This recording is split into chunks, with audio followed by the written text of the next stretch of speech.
Jangan lupa untuk subscribe YouTube channel Metro TV News dan nyalakan notifikasinya.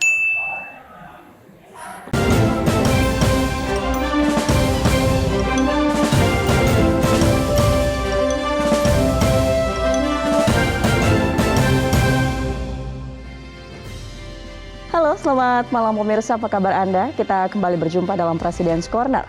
Kita akan melihat bagaimana Presiden Joko Widodo menjalani roda pemerintahan, mengatasi berbagai persoalan dan juga menjalani agenda kepresidenan selama sepekan. Bersama saya, Gadis Bianca, inilah Presiden's Corner selengkapnya.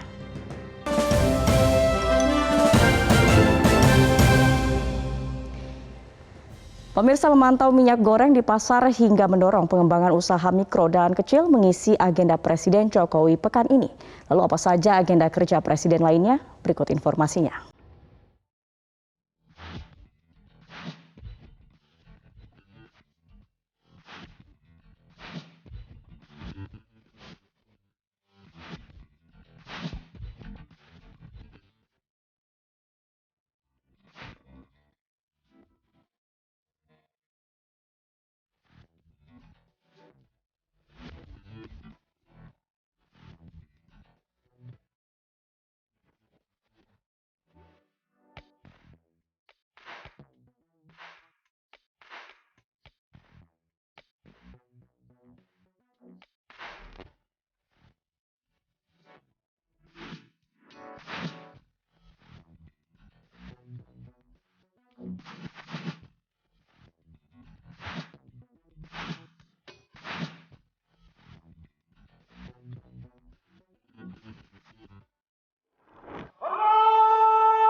Para perwira TNI dan Polri.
Pada sore hari ini, saya resmikan transformasi Sarinah.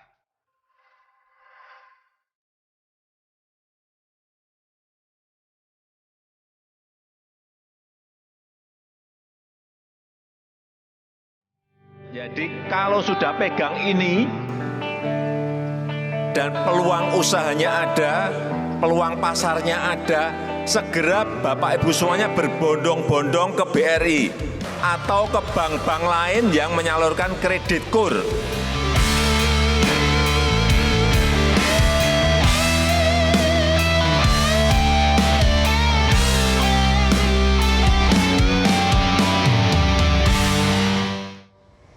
Pemirsa, kontribusi UMKM terhadap perekonomian tak perlu diragukan. Presiden pun memastikan pemerintah mengucurkan beragam program bantuan. Pekan ini, Presiden Jokowi memantau program nomor induk berusaha atau NIB yang penting untuk memudahkan akses kredit perbankan. 1 tahun bergulir, pemerintah telah menerbitkan 1,5 juta NIB. Namun Presiden Jokowi menggenjot proses penertiban NIB lebih cepat lagi. Usaha mikro, kecil, dan menengah merupakan sektor yang dahulu kerap terpinggirkan. Sulit mendapat akses permodalan, sulit mendapat akses pasar, dan berbagai kesulitan lainnya. Padahal, UMKM merupakan bisnis rintisan, cikal bakal hampir seluruh konglomerat di Indonesia. Menurut saya masalahnya yang tadi sama semuanya, masalahnya yang ada di dunia UMKM kita itu sama semuanya. Urusan modal, urusan izin, urusan hak paten, urusan pemasaran, itu terus dari tahun ke tahun. Presiden Jokowi yang memiliki latar belakang pengusaha pun mengakui berbagai kesulitan itu pernah dialami sendiri. Awal-awal dulu saya berusaha, kesulitan terbesar yang saya alami adalah tidak memiliki izin usaha. Sehingga saya tidak bisa akses ke perbankan. Mau pinjam ke bank tidak bisa karena tidak memiliki izin usaha. Kalau saya ingin mengajukan izin, harus bayar. Dan bayarnya untuk saya saat itu sangat berat. Di mata pemerintahan Presiden Jokowi, UMKM merupakan tulang punggung ekonomi negeri ini. Oleh sebab itu pemerintah kalau nggak ngurus UMKM keliru, salah besar. Karena kontribusi terhadap ekonomi nasional 61%. Dan penyerapan tenaga kerja 97% itu di UMKM. Bukan di yang gede-gede. Ini perlu dicatat. Penyerapan tenaga kerja itu bukan di perusahaan-perusahaan besar. Salah satu bentuk perhatian pemerintah untuk mendorong UMKM adalah program nomor induk berusaha atau NIB.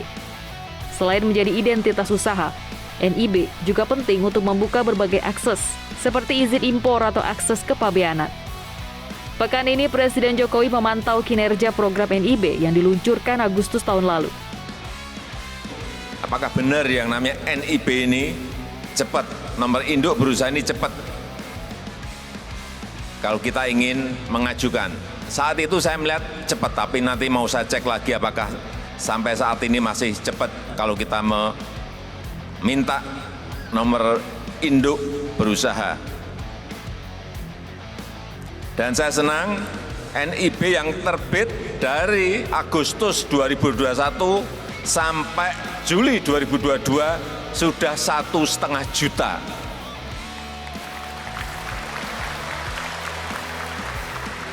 Dulu sebelum ada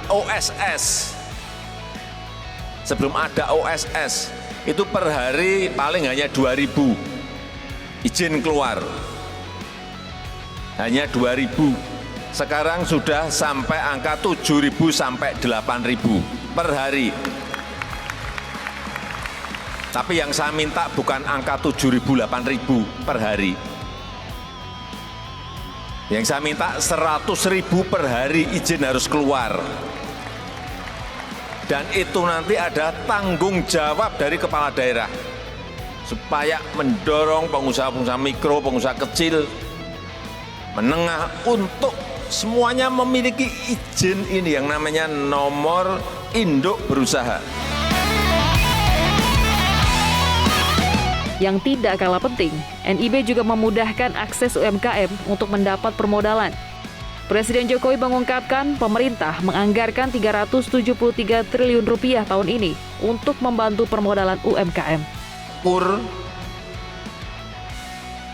Kita anggarkan ini 373 triliun tahun ini, tapi yang realisasi baru separuhnya, 49%.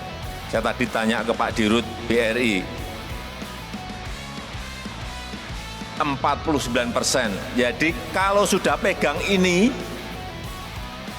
dan peluang usahanya ada, peluang pasarnya ada, segera Bapak Ibu semuanya berbondong-bondong ke BRI.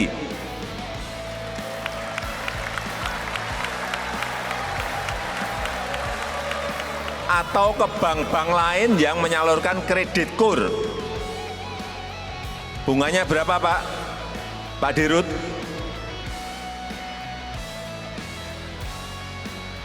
Mumpung karena ini dana PEN, dana pemulihan ekonomi karena pandemi kemarin, mumpung bunganya masih 3% per tahun. Kalau nggak disubsidi pemerintah, berapa bunganya, Pak? 9. Kalau tidak disubsidi pemerintah, bunganya 16%, supaya Bapak Ibu tahu. Setelah melandai, tren pandemi menanjak lagi. Penyebaran virus di tengah masyarakat di tengah rai kembali meningkat. Presiden pun meminta masyarakat mengetatkan protokol kesehatan. Informasinya akan kami hadirkan usai jeda, tetap di President's Corner.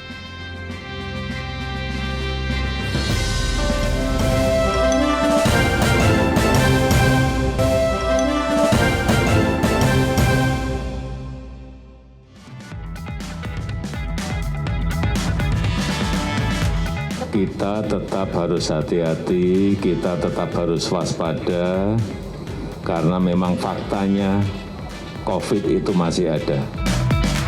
Presiden Jokowi mencoba menegaskan pentingnya memakai masker dimanapun kita berada. Hal ini semata-mata demi keselamatan kita di tengah kondisi penularan virus yang kembali meningkat. Pemirsa, pandemi yang sempat melandai kini menanjak lagi. Seiring kembali naiknya tren wabah corona, Presiden Jokowi meminta masyarakat memperketat disiplin protokol kesehatan.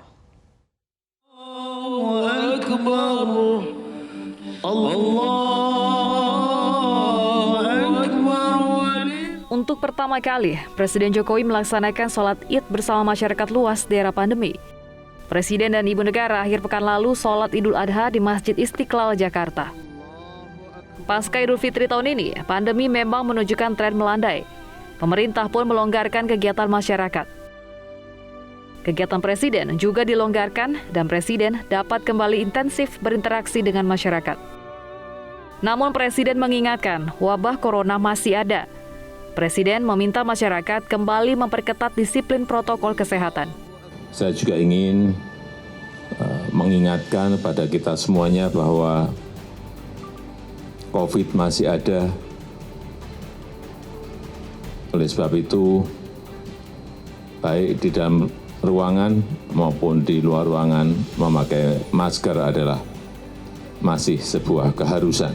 Dan juga utamanya untuk kota-kota yang interaksi masyarakatnya tinggi, saya masih mengingatkan lagi untuk pemerintah daerah, pemerintah kota, kabupaten, dan provinsi, serta TNI dan Polri untuk terus melakukan vaksinasi booster, karena ini memang diperlukan.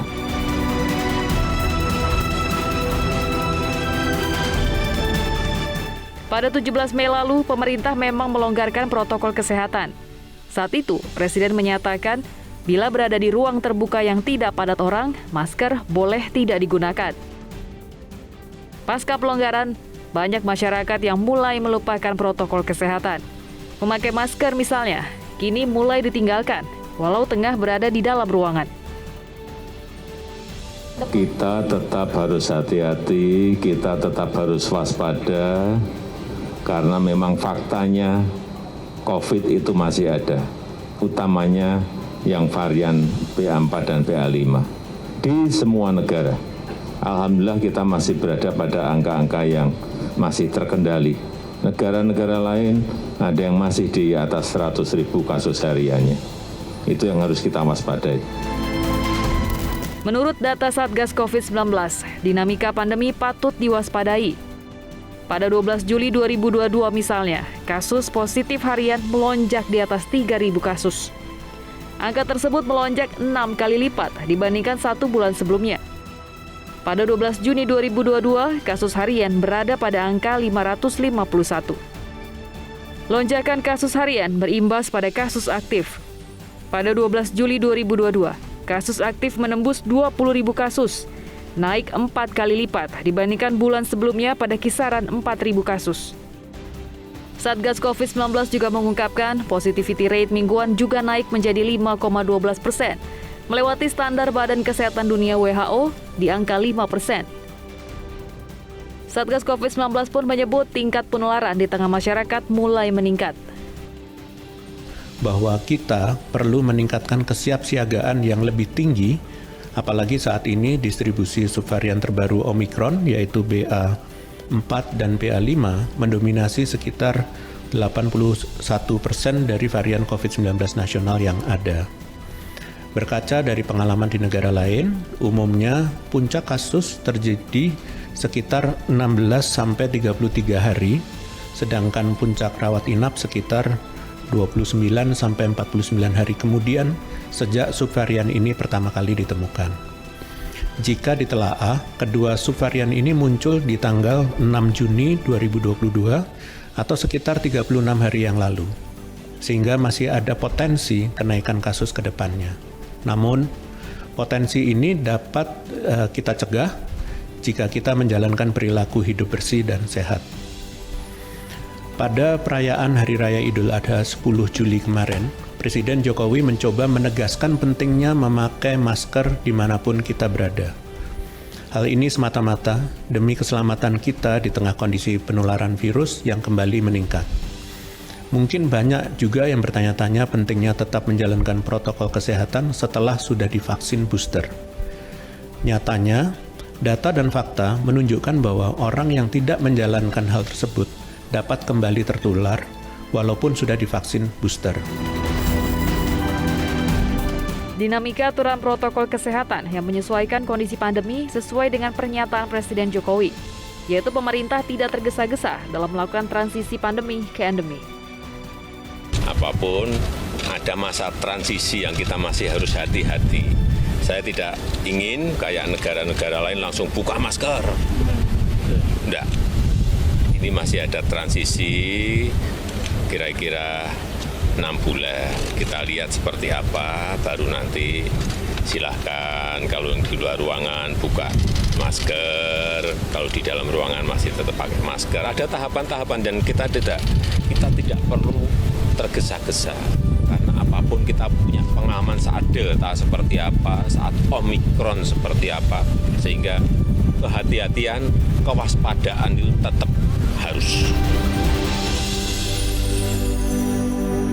Pemirsa, pekan ini Presiden meminta anggota kabinetnya fokus bekerja. Presiden juga mendorong pengembangan UMKM. Apa saja pernyataan penting dan menarik dari Presiden akan hadirkan dalam segmen pesan dari Istana berikut ini.